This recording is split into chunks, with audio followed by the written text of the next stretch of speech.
Good morning, everybody. It is about 7:30 a.m. here on a Monday, Treasure Island, Florida, our last day here in Florida. Today is the day after the half marathon race, so the run's going to be a nice and easy recovery run, just soaking up the last bits of sun before I head back to the winter in Chicago. Today I will do a race recap, but first, let's go find some pirates.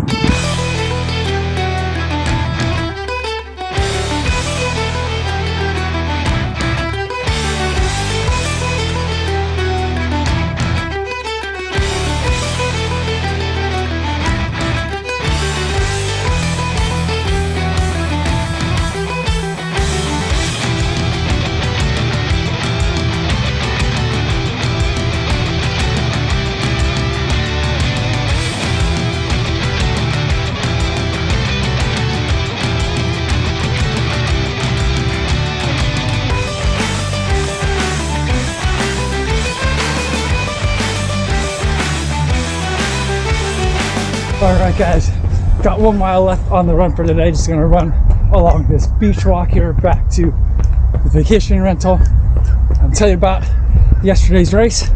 Clearwater Running Festival Half Marathon was a fun event. It wasn't very big at all. There's race day, packet pickup, and everything was super fast. You pay for parking in the lot, $5 for the day.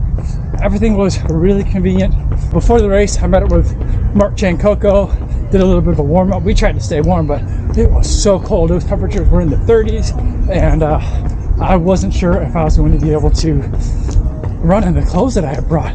I thought maybe I would run in the sweatshirt that I brought as part of my warm up kit, but then I decided I would use the quarter zip that the race provided as my throwaway layer. I didn't plan on needing a throwaway layer in a Florida race, but I ended up doing that. So the quarter zip was nice, just don't have one anymore, so that's unfortunate.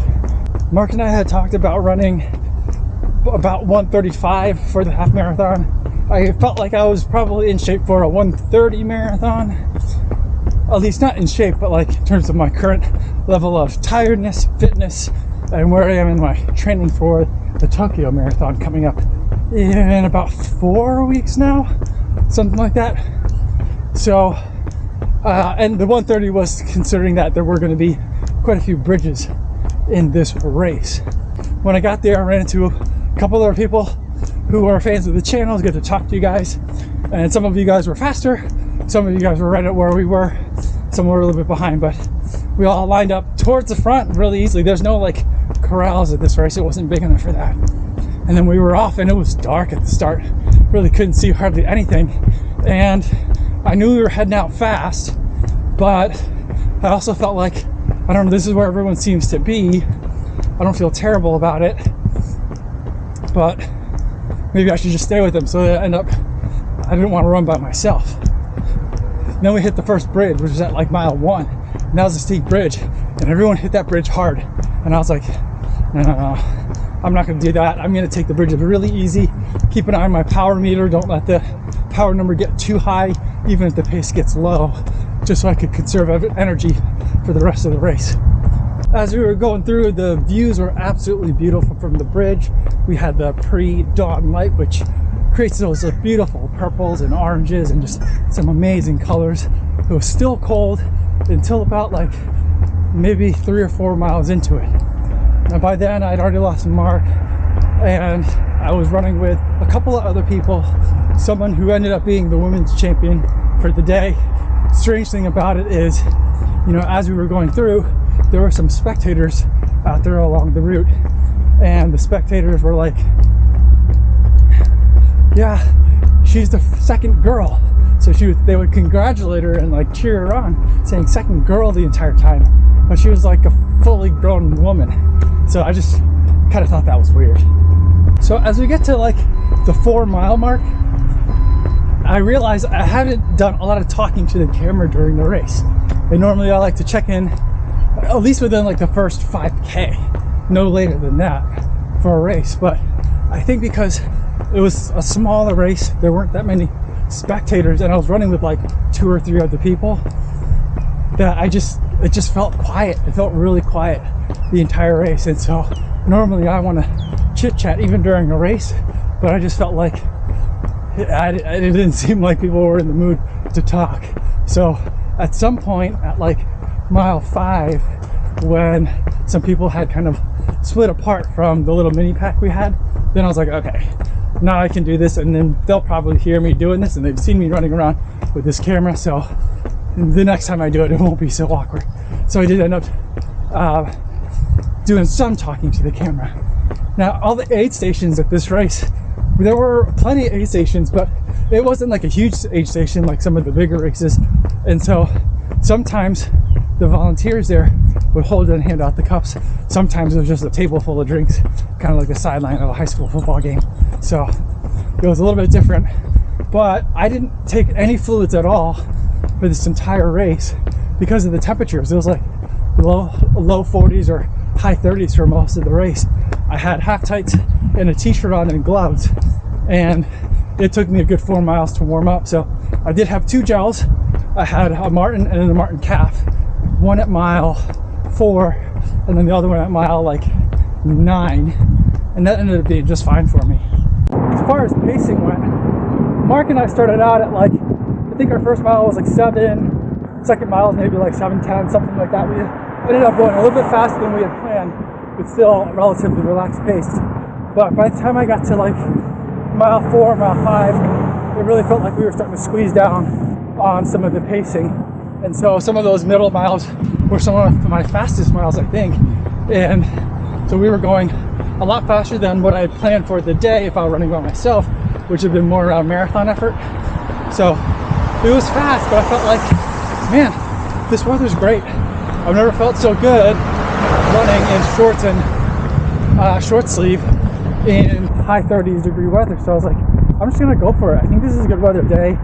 The bridges weren't quite as bad as I thought they were going to be, and it just actually turned out to be a nice rolling course. So I really just went for it while trying to still also be a little bit disciplined, keeping in mind that, you know, my ultimate race is so a couple of weeks away, and I did want to be able to continue training the following week while having to take a break. So started pushing and felt really good. Around mile 6 or 7, like right around the halfway point, you get to a spot where you're running through all these neighborhoods, and there's a spot where there's an officer at the corner, and he says, nice little downhill stretch coming up. And that was awesome. So we had a nice kind of like almost 1.5 to 2 miles of gentle downhill. That felt really good. And then from there, we went into the last big bridge at like mile 9 is like the middle of the bridge. The woman that I've been running with, she took off because she always hit the uphills real hard, and she put a lot of distance on me. And both she and I had passed the woman who was in the lead for most of the race, right at that kind of like 9 mile mark and change. And then for me at the 10 mile mark, when there was about 5K left to go, I started thinking, okay, I'm going to gently start picking up the pace even more. Not a ton because there's still 3 miles left, but gradually start increasing the level of effort. And I could see her away in the distance, and I was kind of using her to pace off of and try to keep my momentum moving forward. Now it took about 2.5 miles for me to eventually catch her, but then I did, and we kept working together for a little while until we got to like about a 1/4 mile left in the race.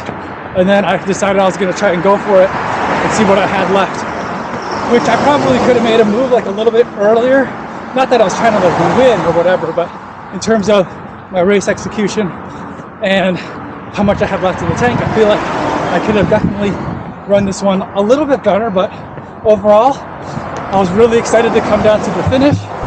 As you come through, you cross the timing mat, they see your name, and the announcer for today, or for the race, was Ali Feller from Ali on the Run. So that was really cool to hear my name called out, and I was by myself. So it's kind of like the only one coming down the chute. So it was a really great finish line area. Definitely enjoyed it. Finished the race at 1:28.09, I think, was my chip time, which isn't a PR, but it's, I think, maybe about less than a minute and a half left in the PR. So ultimately feeling really good about that. and had a great time on the run. After our cool down, headed over to the tent to get some beer. So a beautiful place to finish a race. The beer garden area is on the beach, so you can hang out there, have a couple beers, stand in the water if you want to. I didn't stand in the water, it was too cold for that. But I'm thinking on a warmer year, this could be a really fun race to go do. Although, when it comes to racing, these colder temps sure are magical. So, I think that's pretty much it for the race recap. Oh, I did go with the Endorphin Pro 2 on the day, which I felt like was a really good choice. I felt like they really helped me in some of those later miles as I'm trying to keep my form together, as I'm trying to keep my momentum. I felt like it had a nice amount of pop to keep me going at that half marathon effort. So I really like that shoe for half marathons. For me, someone of my level, I think that's what the shoe is best for. All right, I think that's going to be it for the race recap, everybody. If you have any questions, put in the comments down below, or stop by the live stream that I do Monday through Friday right here on YouTube, but I do it on my kofuzi channel. That's a link to that in the description. All right. That's all I have for today, everybody. Thanks so much for making it all the way to the end of the video. Hope you guys are staying safe out there on your runs, and I'll see you in the next one. Yo, what's going on?